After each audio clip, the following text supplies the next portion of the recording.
I ended up pretty much going to the majority of my clients and telling them, I'm sorry, I have to cancel this project.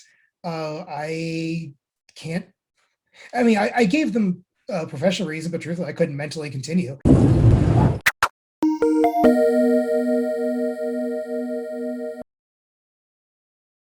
Hope.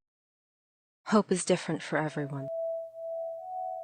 Some hope for success, hope for love,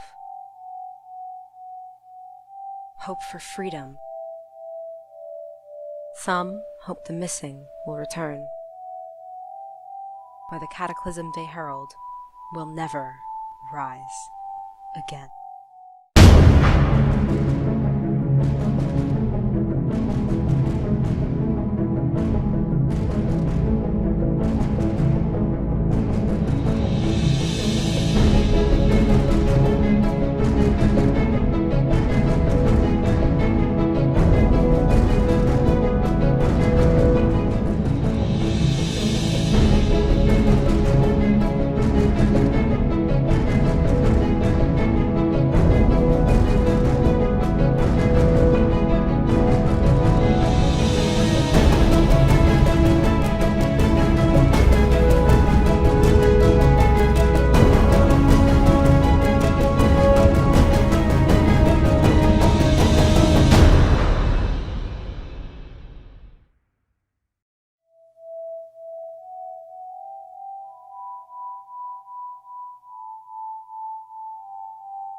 The end begins with the Elder Star.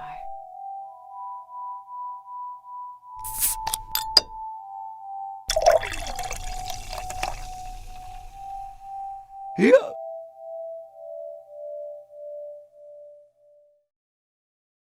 Okay, so you actually, I'm going to change gears a little bit here. And you kind of just mentioned it.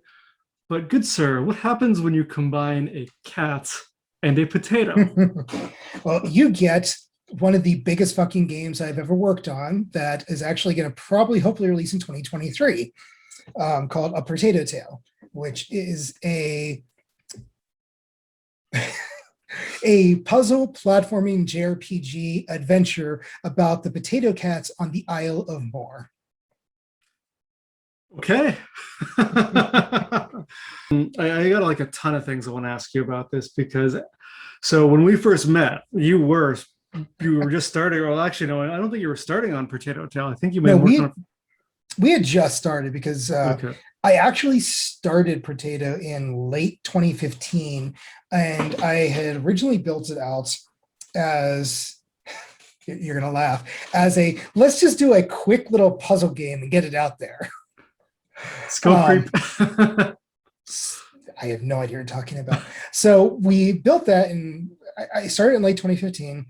And at GDC, I actually took a build with me of this little simple puzzle game where you placed characters, and like, for example, you might have a wall, beer is the wall, and there'd be a star over here, and you'd have a mount point here, and you have to place the characters so they sort of like arc and physics bend over and touch the star. And that's how you completed levels. And I showed off, I think, 4 or 5 levels. I showed with some friends, and they all pretty much dug it quite a bit. But I played this game at the Mix GDC 2016, which is when I was showing this off, called Hue. And I'm playing it, and Hue is this puzzle game where you like collect colors and have to sort of change the color of your environment to reveal different things. And the game was a Metroidvania, but I kept thinking, man, this feels like it could have been a puzzle game, but it's so much cooler as a Metroidvania. Why couldn't I do that with Purrtato Tail? And then the scope And creep begins. so I'm at a party the next night, and I actually run into the developer. I don't know he's a developer of Hue at first. It's a Henry Hoffman. And I'm chatting with him, and I'm like, oh yeah, I was playing this Hue game. And he goes, really? That's my game. I'm like, oh, well, I was playing it, and I saw how it was this like puzzle game, but a Metroidvania and everything. And he goes, that's, it's interesting you said that, because Hue used to be a puzzle game. We turned it into a Metroidvania. I'm like, because of playing that game, I've been working on this puzzle game, and I decided I'm going to go home and turn it into a Metroidvania. He's like going, yes, yes, I did the same thing. I'm so glad you got that out of it. So I came home and I fucking did that. I made a platforming system and I tried jumping this character around. I'd place the characters just like in the puzzle version, and I jump the character around. And I'm like, this is fun. I actually kind of really dig this. And so from there, I just kind of kept growing it. And we never really had a budget for it, so I was never able to like throw a lot of money at it. And I mean, we got a little money here and there, but it was like not a lot. And so it's enough for me to like pay for some music, pay for some art, things like that. So as a result, I was pretty much working a lot of these, various side projects as you do in games until you get something stable. So I'm working like 4 or 5 full-time projects at a time for like pennies to the dollar just to not be able to pay bills. But at the same time, I'm working on this potato project on the side, just kind of screwing around with different ideas, but never actually having a very cohesive direction because of, I'm like, oh, well, I don't have time to work on it now. So we're going to shelve it for 3 months and come back to it. And I come back to it and have all these new ideas and different directions. I'm like, oh, well, this thing here isn't as good as it could be, things like that. So that kind of resulted in it kind of really just blowing up in scope. And I think it was around 2018, I want to say it was, that we were pushing hard, like really hard, to get some funding. Yep. And we even had this one publisher who we were actually this close to signing with, and they're going to give us the full budget we need to produce the game. And then at the last fucking second, these assholes pull out. And I'll tell you privately later who it is. I'm not going to publicly shit on people, but I tell everybody I can not to work with this publisher because they did this to me, and they did this to a few other companies that I'm friends with also. But I mean, we're so close to signing with them. We even did the thing where at GDC 2018, I actually brought a bottle of fucking locally produced whiskey or rum. I forget what it was, but it was like an expensive bottle made in Colorado. And I gave it to them and everything as, a goodwill gift because I knew we were about to sign. And, in person, even like, yeah, so we're going to go home. We're going to send you the paperwork. I'm like, this is amazing. So that actually affected how I treated the entirety of GDC. Went home and they're like, we're concerned about what you're showing, that it doesn't seem like a finished game and all these things. I'm like, it's a demo, early demo. So they basically backed out of the project and fucked me over pretty bad because because that was pretty much closed. We had set everything up around that. After that, I was so dejected by the whole thing that I was like, let's pause this and rebuild as much as we can to something much cleaner and come back to it later, pretty much. The lesson you learned from that is give them the booze after the deal is signed. Exactly. That, and trust nobody until the ink is until the ink is on the but contract signed.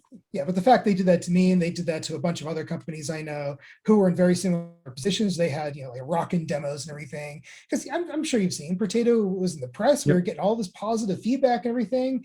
I mean, even today, we actually have a Discord today with like 156 users, and it's the busiest, noisiest Discord I am in. Your Discord certainly is far livelier than the kids of Karendow Discord. And I just feel so fortunate we've got such a community there, and there are people that are willing to wait for Purrtato Tail also. Yeah, so I like on that note, because you're taking a step back now and well, this is not now, then. And well, still now, right? I mean, you're still doing a lot of work on it now. Now, but we're in a different position now. Right. But I remember some of the feedback that you told me on Discord that you received is like about the jumping mechanic and how, I don't know, what was the exact feedback you got? Like didn't feel like comfortable, natural, something to that effect. Some people said it was floaty. Some people said it was heavy. It was literally opposite things. And this is what I've learned about jump mechanics. You see this even in big AAA popular games. Everybody hates a jumping. I really liked it because I felt like when I was jumping in that game, I was a potato cat jumping, and that's how I felt a potato cat would jump. It just made complete sense to me, just with the context of everything else in the game. It was like the perfect jump. But hey, what do I know? Oh, I think we went back to a lot of the way that felt, because we did redo a bunch of the platforming mechanics, everything, the platforming code. And I think we went back to that because we had a little money in the game. I mean, little money and some influencing some design because of that. But we've actually separated ourselves from the individual with that for reasons I won't get into here or really anywhere public. But so we kind of changed a lot of our design direction as a result. But I guess let me go back to where I was though a moment ago and kind of bring up to where we are now, because I think it will help to explain things. So what I personally decided is I was also literally going like proper insane because I couldn't find the money to survive or anything. So I'm trying to, I remember that. because signing that deal basically gave me survival money, gave me the money to finish Purrtato Tail properly, and got us out of a really bad place. So when that ended, that was it. I had some other projects I was working on, but they're all like very low paying, as games are. And I pretty much had to go to my clients at the time because I did the math and I realized that to get the money needed for me to just pay my basic bills with the money I was being offered by clients as well as potential clients, I would need to take on, I think it was 8 full-time projects. And I calculated the time and I would get 3 hours of sleep a night and I would not get a day off ever. And I would also only get, I think, an hour off a day for food. And this would allow me to finish the projects and still not make enough money to pay my bills. And Oh, that sounds wonderful. These aren't even rich person bills or anything. These are just bills. I mean, yeah, I've got debt and things from not making enough money to survive, and I have tax problems from not making enough money to pay my taxes, and I have medical bills because we've had ER visits and things, and my wife spent 2 weeks in the ER at different points. So yeah, we were so broke that we started like looking. We're like, can we afford? Do we need to get food stamps? Are we even going to be able to pay rent this month? Next month? Could we pay it last month? I mean, I don't know how many times we actually went to my apartment and pleaded with them to let us pay late. And they said, sure, but they're going to have to charge us. So we always had to pay like additional $45 on top of our rent and things. It was bad. So sorry, that must have been so stressful. I'm so sorry. It was so bad. And I think I was so disillusioned with games at that point. I'm like, this is not survivable. I had applied for almost 150 jobs and I was getting a mix of 0 responses, or those who didn't respond said I didn't have the experience they needed, and the handful of interviews I did get didn't go anywhere. And I learned at the time, don't trust headhunters, because it seems like, because they would always be like, oh yeah, we're going to get you in. We want you for this job. And I would never hear from them again. So I'm like, are headhunters like scams and collecting resumes? How does that even make sense? So I ended up pretty much going to the majority of my clients and telling them, I'm sorry, I have to cancel this project. I can't. I mean, I gave them a professional reason, but truthfully, I couldn't mentally continue. I was very seriously considering suicide. Oh my God. And I remember even telling my dad that I'm like, I think I might leave the game industry. And he's like, you sure you want to do it? That's kind of what your passion is. And I'm like, this industry is not survivable. You cannot work here and make enough money to live or anything. So I ended up doing all of that, backed away from projects. There's still one person in particular I feel really bad about, because I think she thinks I hate her or something, because when I backed away from a business deal we had, she even messaged me like 3 weeks later and she's like, I just need to know, was it something I did? And I'm like, I promise it's nothing you did. So maybe she'll watch this podcast. I was gonna say, if she's watching this, you know who you are, and I swear it was nothing about you. I couldn't afford to keep up with that. So what did we do? We basically just got ourselves into massive debt, and I looked everywhere for work. I did have a little money coming in from one project, and that was one that actually ended up sending me to China and everything. But I had to be damn careful because we were still borrowing to pay rent and everything.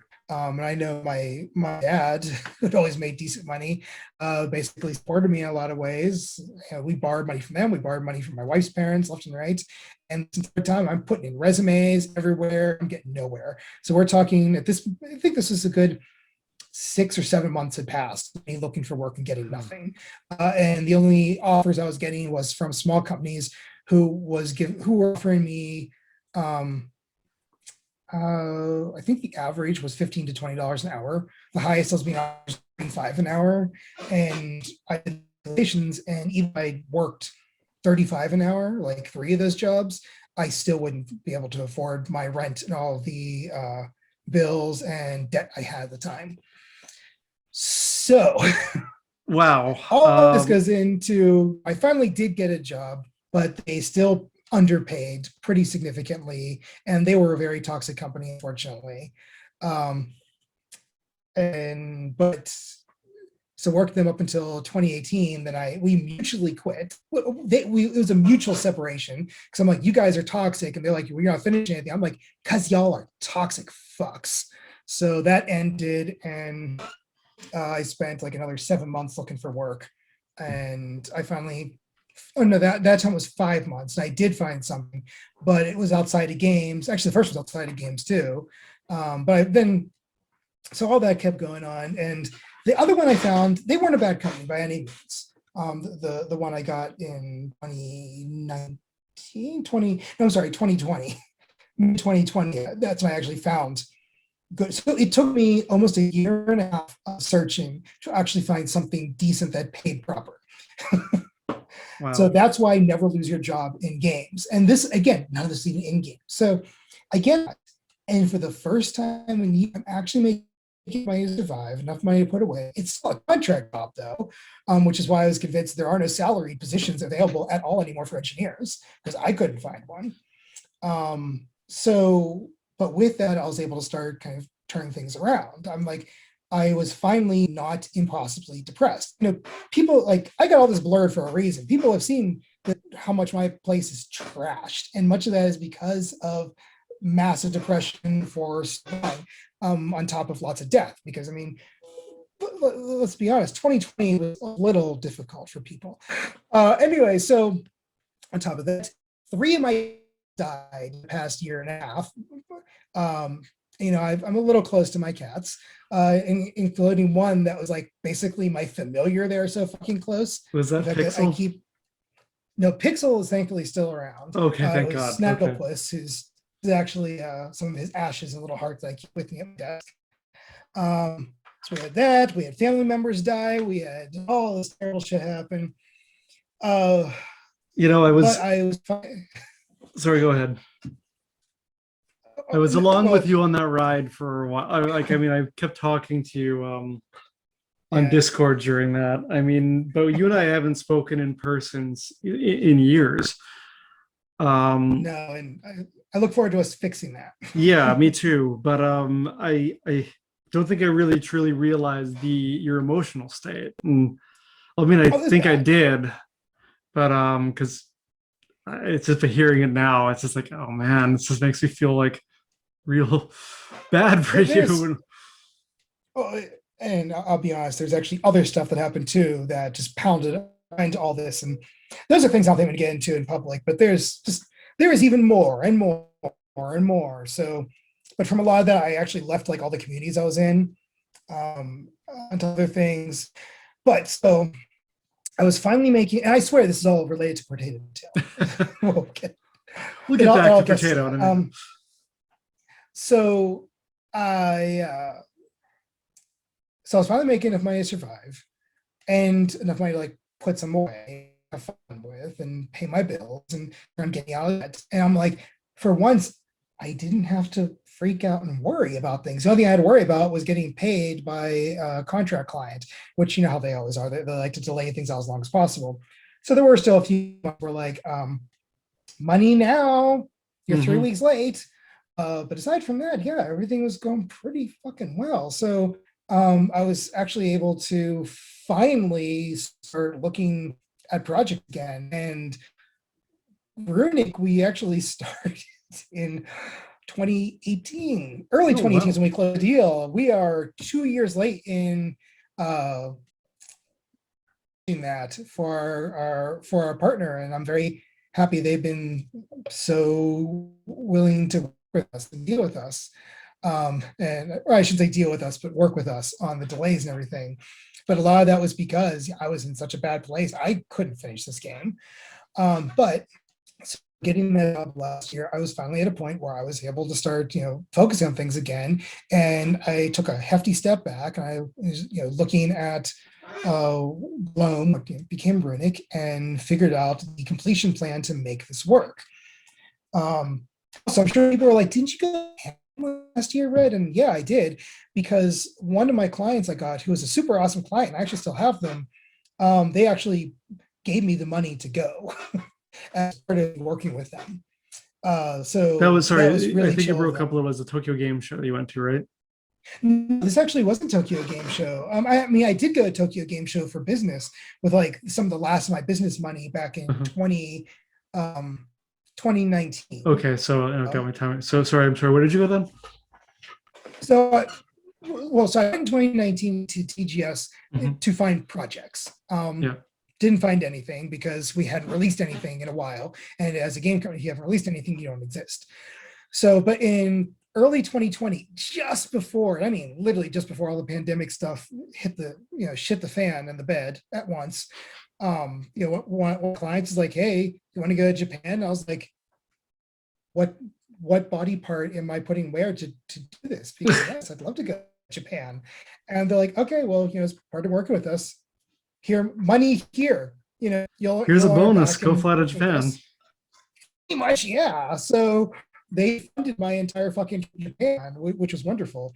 But I'm just bringing it up in case people watching this are like, "Red, you say you were so broke, but you went to Japan." I'm like, "Yeah," and that was how and why, and also how I went in 2018, the last of my business funds to find work. That wiped out whatever the company had left. So went through Gloam, restructured everything, and have been working since then on getting it cleaned up and done. And I basically remember I was even telling my wife, who handles like the CFO stuff of the company, I was like, "I'm gonna have to put Purrtato on pause, but I think we actually have a plan here, and we can get this done and then pick up Purrtato again. And in the meanwhile, kind of clean up the Purrtato design," which is exactly what we did. So Gloam, now Runic, is pretty much done, aside from some final polish and publishing hunting. And we moved back into Purrtato. We've kind of cleaned up the business project portion of that. We've been discussing potential new professional partnerships with that I'm not ready to talk about, but could in the future. And there's some huge opportunities there. And we've gone back into production kind of at time, because I've reviewed the entire design pretty heavily. We made a lot of changes, and we did one of the things that Purrtato never had before, is we finalized the fucking design. So it's no longer all these random ideas floating around. This is what we're making. This is the scope of the game. We anticipate players are going to take through it. This is how long we think it's going to take them to get to this point, and so forth. And I know exactly what we're building now. And we've been starting work on that. And as people, even in the Purrtato Tail Discord, have seen, we've been reporting to the members there our ongoing progress. That's really awesome. However, I still want to make a bet with you. Oh no. So I want to bet. It's just maybe for fun bet. You're saying 2023 for Purrtato. How confident are you in that?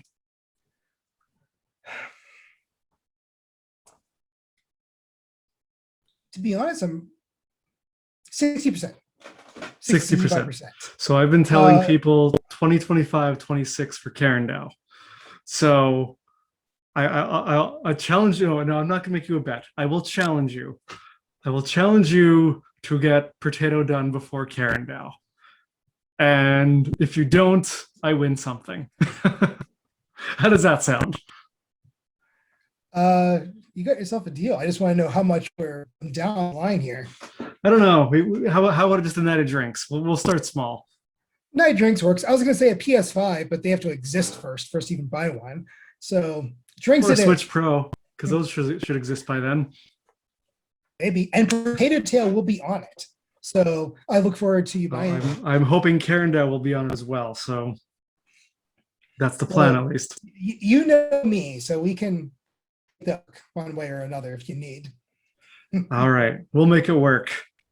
Yes. Awesome. Now we've got motivation for each other to get our games done in a reasonable time frame. Yes, free drinks. What's wrong with that?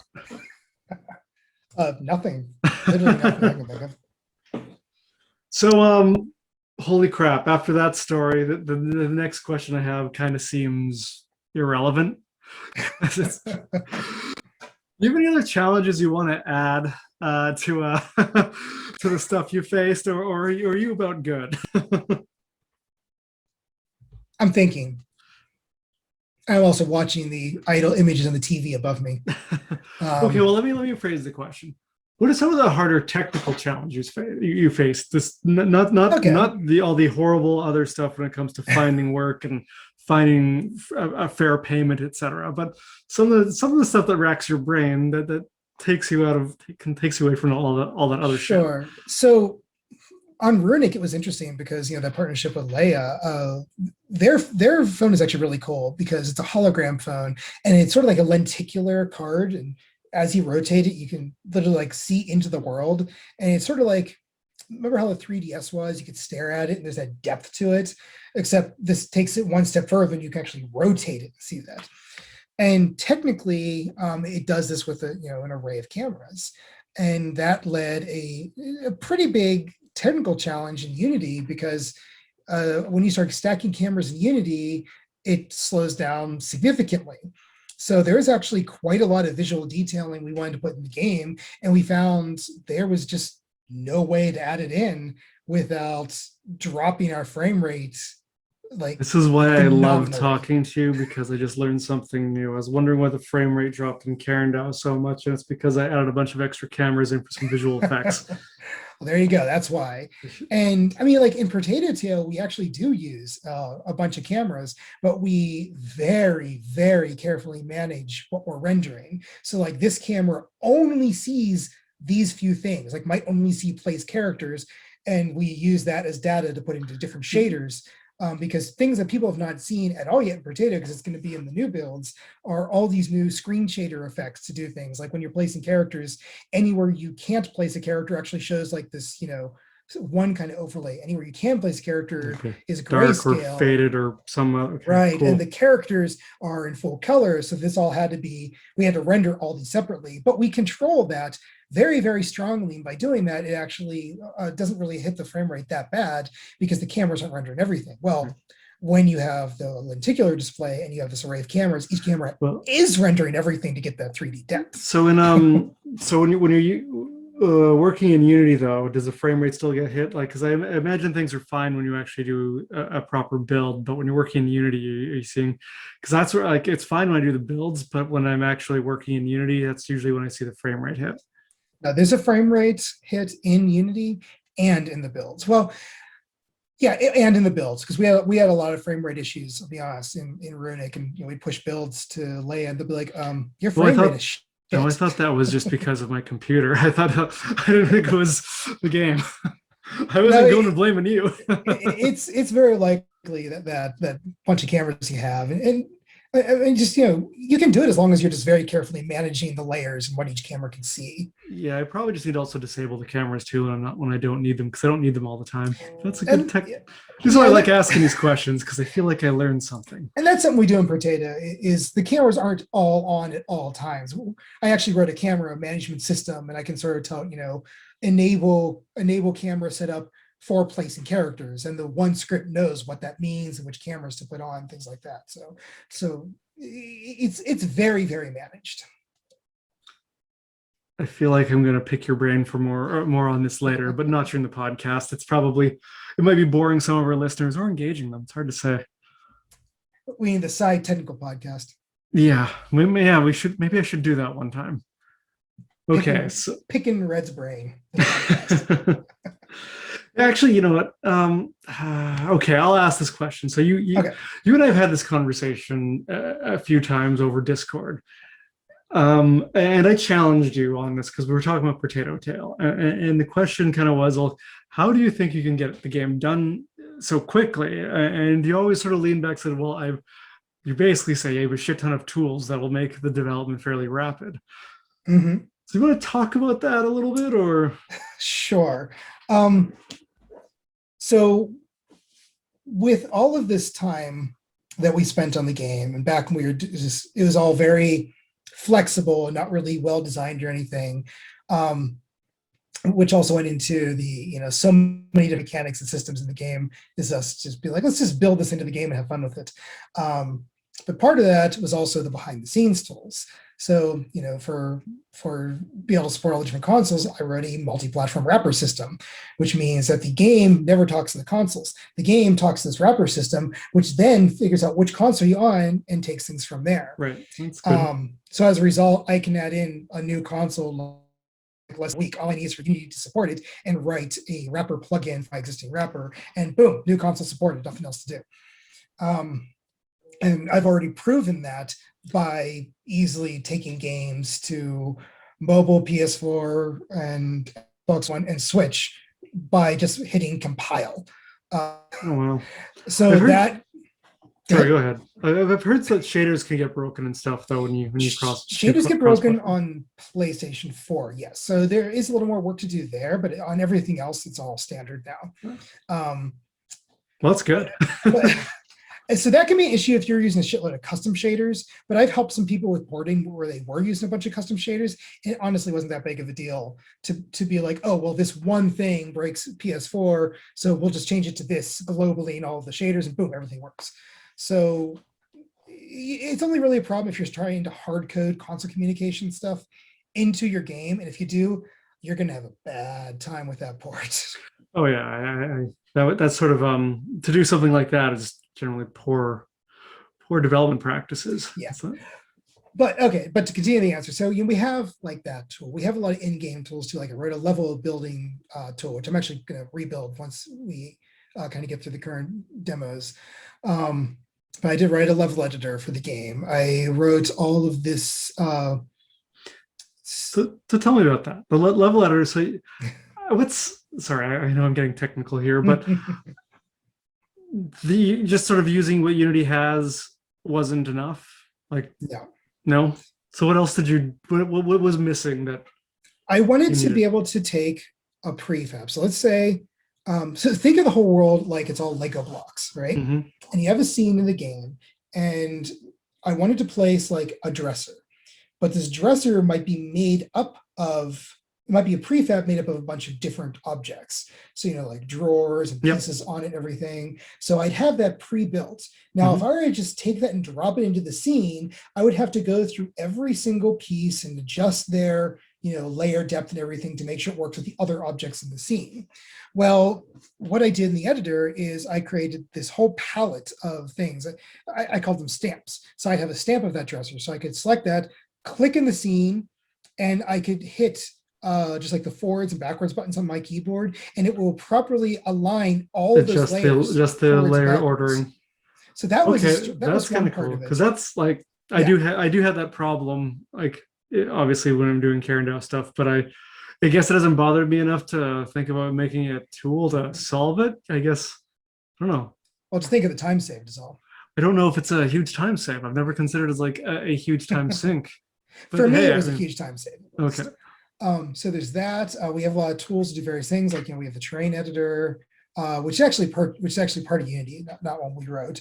But we have that. I have a very, very involved dialogue editing tool that I wrote that allows us to do all of these dialogue options. Tell me about that, because I want to see how it compares against mine, because I'm pretty proud of what I have too. So it's a custom node-based dialogue system with a WYSIWYG editor that actually shows you like the graph. Yep, no WYSIWYG for me. You already got me beat.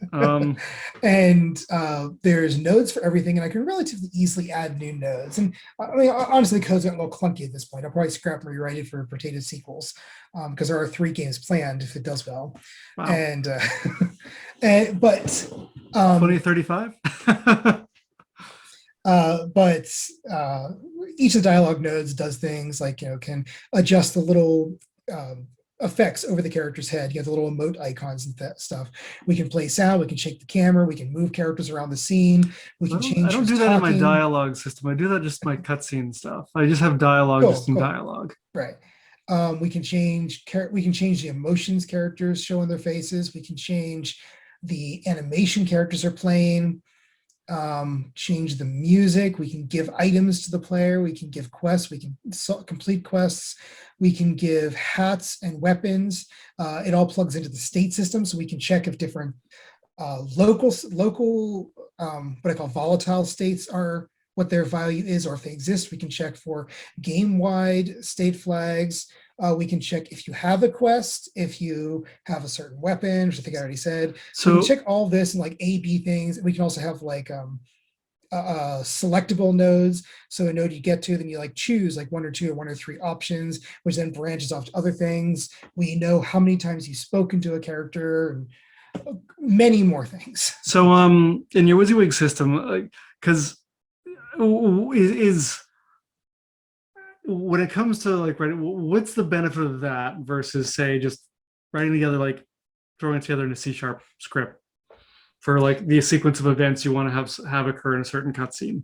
Sure, I can easily explain that because I've done exactly that in previous projects. Mm-hmm. And the managing that's what of I'm doing that, for Karendow right now.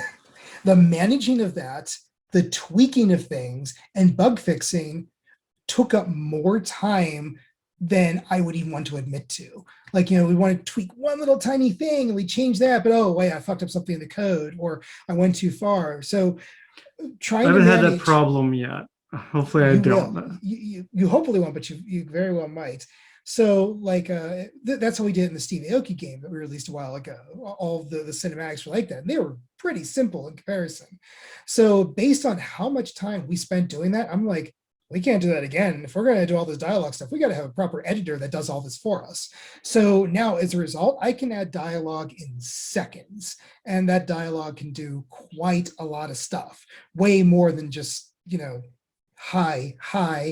We can have these characters fucking bouncing around. We can be like, we want you to walk over here and then continue the dialogue and all this stuff, all the simple editor. And because it's all, handled in code and it's error checked in code, all these things, we know it's going to work every single time. And if I drop this node here, I don't have to, go and wait for everything to recompile and all that. I drop it in, hit play, and we're going right now, and we know it's going to work. Okay, yeah, I see the time savings there. Okay, you've sold me. I'm not changing Karendow now. That's too much work. No, don't change what you already have. Keep in mind for the future. In fact, Unity actually added in a graph node system, an open. Which version did they add that in? 2018, 2019, I think it was. It was long after we built the dialogue editor for Purrtato, because for Purrtato, we had to write a custom fucking node graph system. But Unity's is actually, and I don't always say this about Unity, it's actually pretty slick. And I used it when I was helping Rocket Cat Games with Dad by the Sword, because I did sort of some character editing stuff with it. And I'm building this out. I'm like, man, I wish we had this when we did Purrtato. I never would have written a custom node graph engine. So for future things, I am totally using Unity's built-in one, unless they fucking depreciate it again, because Unity like gets off on doing that. Yeah, they do. But like, I told you before that when I installed Unity 2020 to use the lightweight render pipeline so I could do 2D shadows, it completely destabilized my entire computer. It opened Unity, my computer would just crash. That sounds like Unity, yeah. I had to roll back, and I haven't tried again. Maybe when I get a new computer, I finally will. Which I'm still waiting. That 16-inch MacBook Pro. Here we go again. All right. URP is pretty nice, though. I use that in everything anymore. Yeah, I didn't get too much into it, but it seems like it would be. If you could give advice to either a 10-year-old version of yourself or another developer or game developer or me, what advice would that be? When you get into the industry, everybody's going to tell you, pick something simple and small to make. And I ignored that. Well, I wish I had ignored that, because I always wanted to make the big game. And I had always heard, make the small, simple games, just get some stuff out there.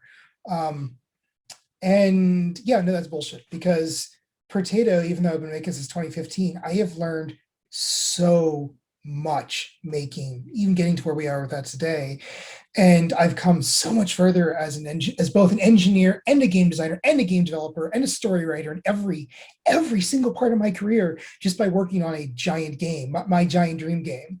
And if I had done that back in 2002 when I first got started, I think I'll be way further along today. But I took this shitty advice that everybody else says is the best advice you can do in games. So yeah, my advice is make that giant game. Even if you don't finish it, you're going to learn so much by doing it. You're going to lightning around your own career.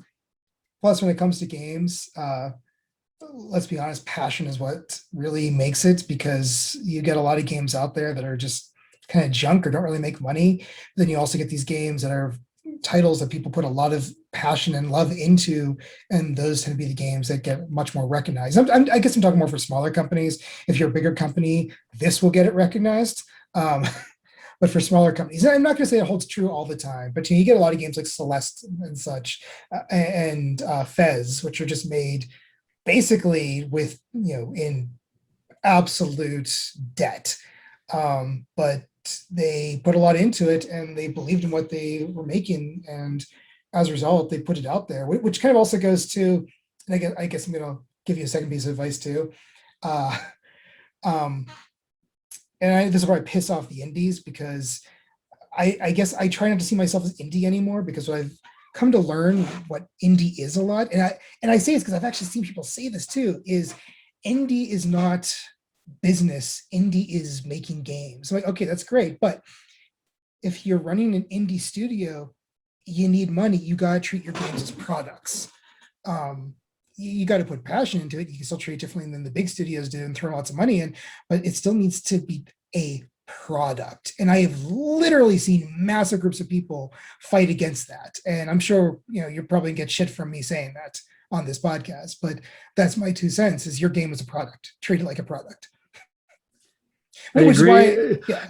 I agree with you, but I feel like indies get so much pushback because it doesn't sound nice. It sounds indie. Their games are artwork to them. It's probably more artwork than something you want to monetize and make money off of. But they all want to make money off of it. But products need to be more than art. They need to have a market. They need to be able to make money. I say Purrtato has 3 games in the story before I close it out entirely. And I have a planned finite ending to the whole thing. But let's be honest, if Purrtato 1 sells like a copy or 2, I'll be miserable, but I'll probably cancel the next 2 games, or I'll just turn them into like a book or something. You won't get your Purrtato cinematic universe. I mean, I certainly hope it does, and that's the passion in me talking, is I want to tell this full story, because I fucking love it. I go on walks, and all I do in my walk is like listen to music that's inspiring. And imagine like the game story and the world. I'm thinking about like how the first one ties into the next 2, and what like the final boss of the 3 games are. Like I have it all planned out and figured out. I totally relate. I've done the same thing with Karendow, except it's not going to be a Kids of Karendow trilogy. It's going to be a Kids of, and then it'll be a different nation that we're following, but all the stories are going to overlap, and the characters will overlap, and there is an overarching narrative that has already been sort of built out in my mind, but God knows if we'll ever see that. You don't need to tell me on the podcast. But do you know what the names of your games are going to be? So the second one is Kids of Pruth, and then the third one I haven't named yet. Nice. I've got a couple ideas, because that one's going to have a very heavy sci-fi space element to it. So I haven't figured out exactly how that one's going to work out, or if it ever gets made. But story for another year, decade, whatever. I won't say on the podcast, but I can DM you what the names of all 3 Purrtato games are. Sweet. There's some spoiler stuff in the titles. It's nothing you'd be able to discern from me saying it here. But for anybody who's like playing the game or playing demos and things, as they get into it, if they hear these, they'll start to figure shit out. So I'll tell you privately after this what the games are all called. do you want to give a pitch for Runic? Sure. So Runic, premium, and I do mean premium in every sense of the word, none of that freemium shit. Premium match 3 story adventure coming later this year to whatever our publishers will let us put it on. About working with the Celestials to solve a world-ending crisis. Sounds great. All right, my friend Red, it has been actually, thank you for coming. This has been a lot of fun. We are going to be posting all of your social media and links to any game you basically want in the description. So Okay. we'll make sure that you get all the clicks. Yeah, it's been great. Thank you so much for coming, and we will see you next time. Thanks for joining us in part 2 of our interview with Red Vonix. If you enjoyed this content, please consider liking this episode and subscribing to our channel. Now stick around for another song from Red's upcoming game, Runic.